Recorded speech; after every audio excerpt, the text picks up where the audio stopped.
Alright. Figured I'd do a little video. Just had a daughter born.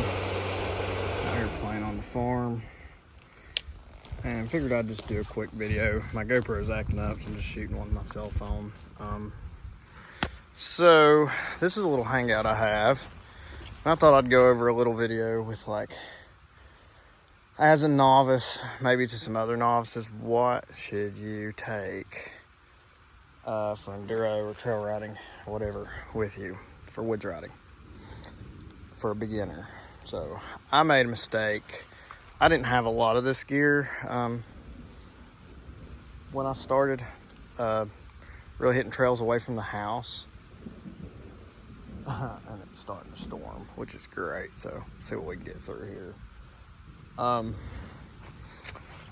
Some of these things I did have, but there's a lot I didn't. And it'll be a little bit about like what's on the bike, but mostly about what you're carrying on you or what you need for yourself. So one thing we just started doing is you should have a good radio. There's lots of good cheap ones that do reach pretty far now. I've got 4 of them. You can get split up from your group, or sometimes your group, you end up like 2 groups of riders. We often have like a group that's doing more harder stuff and one's doing easier stuff. So it's important that you can contact your other group or if you get split up from your group, that you can get a hold of them somehow. Because we've definitely seen that happen, and I bet most people that have any experience riding woods have too. Next thing I keep in my bag, this bag, is this test toolkit. It's just a T-handle toolkit, and it's dope. It's got about anything I need to realistically fix the bike in a pinch, something small. I can take the whole bike apart, other than the motor, for the most part, with that. I do keep in here a dedicated plug wrench,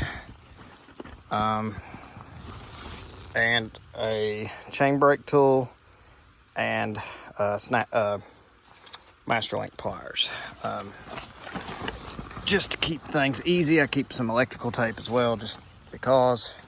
I keep a hydration pack, is really important.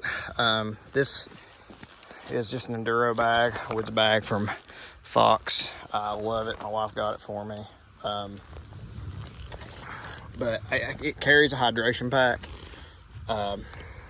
that's really sick. It's got a little magnetic keeper for the straw right here. But when I'm riding out here on the farm, I just throw some water bottles in, and that's good enough.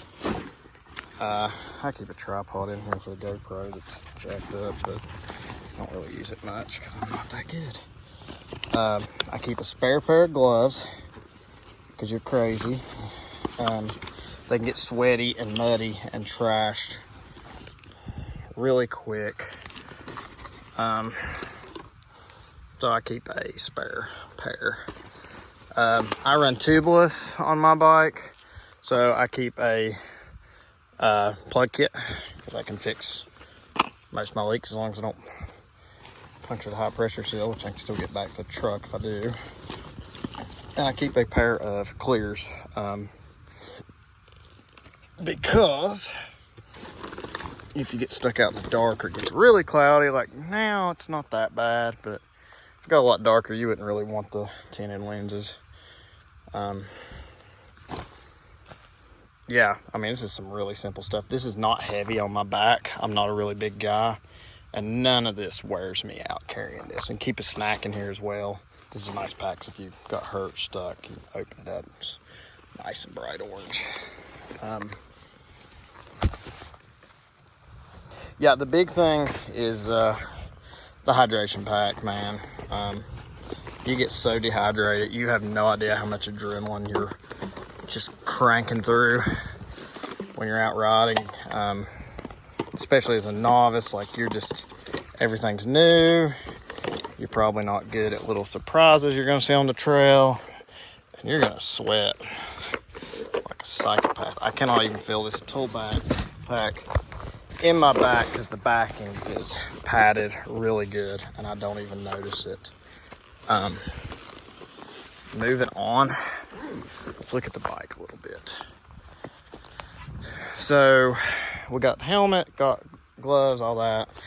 Boots, these are O'Neill's. They're kind of cheap boots I got back in the day, but they work. They've done a good job. I'll get some new ones. Get some Fox ones because I'm a Fox freak. So with the bike, I mean, you do what you want and get what you want. This is just a MX bike. I got a lot of videos on what it is. It's a 125 YZ that's been really modified to pieces. Bike was bought for $1,000. I'll do more videos on it just because I love this thing, but it's old steel frame YZ. Bought the bike for $1,000 in 2016. All this has been done with about, I probably have $2,500, $2,800 total invested, including buying the bike and turning this thing into what it is. So over a period of 9 years, we've added fan, headlight, and I've got this. None of that really matters. Headlight's nice if you're gonna get trapped out in the dark. You should do it. And fan, if you got a bike that don't have one and you're getting a lot of technical slow stuff, then yeah, you're gonna want it. The bar bag, I have a bar pad. I don't know why I'm paranoid if it comes back and hits me in the face. It's never happened, but got a spoke wrench. Also I have spark plugs in there just in case as well. I've got a master link in here, and I keep my trail passes in here because some people stick them to their bike and their helmet, but I want to have more bikes, and I definitely have a lot of helmets and stuff that I wear. So I keep my cell phone in here as well. And yeah, it's a nice little gawaff, which is weird, but it's a nice little bar bag. It's on Amazon. I like it.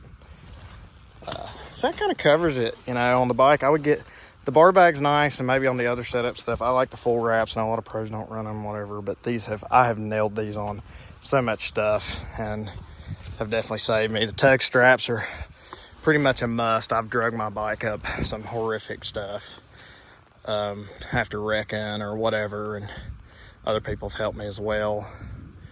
So I'd highly recommend that, a kickstand. But yeah, that should be like your bare minimum to go riding. Make sure you have water, big thing. Boots, water, protection. You know, I wear hip pads, like soft ones, and elbow pads, soft ones. I don't wear knees yet. I just can't get comfortable with knees just yet, but you know, definitely protect yourself. You're gonna get bruised up if you're new at this and trying hard stuff. So yeah, if you got any questions, hit me up. I'm gonna do a video on the wiring of the battery into this system, and the headlight and the fan, which is not tricky, but I'll have the whole bike apart soon for a top end. I'm about 10 hours off or 12 hours off of doing a top end. I'm doing a clutch and new radiator, all that good stuff. Yeah, there'll be a video up in a month or two on that, and maybe a few more trail videos.